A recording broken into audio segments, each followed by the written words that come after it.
Di Indonesia saat ini, kebanyakan masyarakat umum masih memiliki pandangan bahwa mewariskan harta kepada anak adalah berupa deposito, saham, bisnis, properti, atau logam mulia.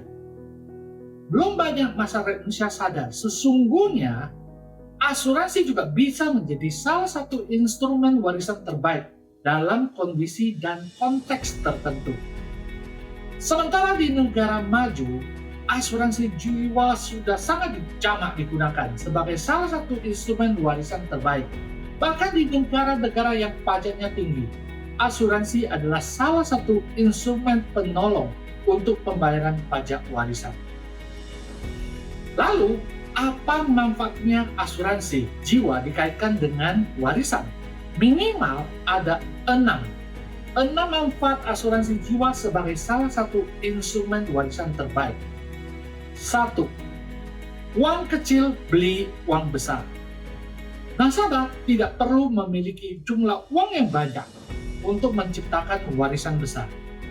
Hanya perlu sejumlah uang yang relatif kecil bisa ciptakan nilai yang besar. 2. Relatif bisa dibagikan sesuai keinginan. Nasabah bisa menentukan siapa dan berapa besar porsi nilainya sesuai keinginan pribadi dia. 3. Bisa diubah kapanpun sesuai kebutuhan.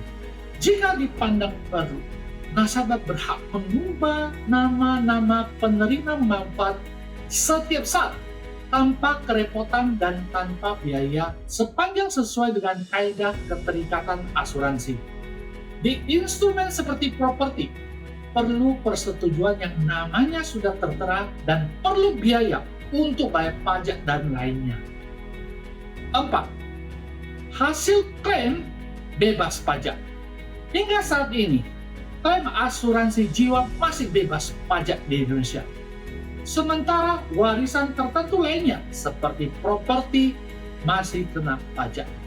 5. Tidak termasuk objek waris.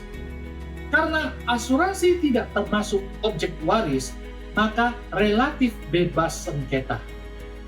Banyak kasus warisan timbul dari tidak meratanya pembagian usaha, bisnis, dan properti.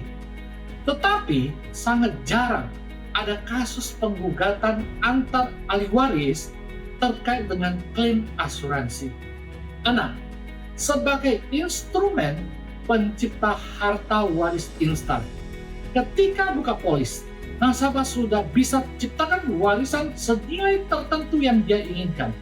Jika nasabah mendadak meninggal dan sesuai dengan kriteria polis, bahkan di awal-awal polis dibuka, maka akan tercipta harta warisan yang diinginkan tersebut secara instan.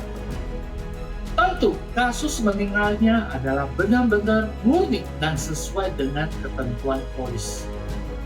Demikian penjelasan saya atas episode ini.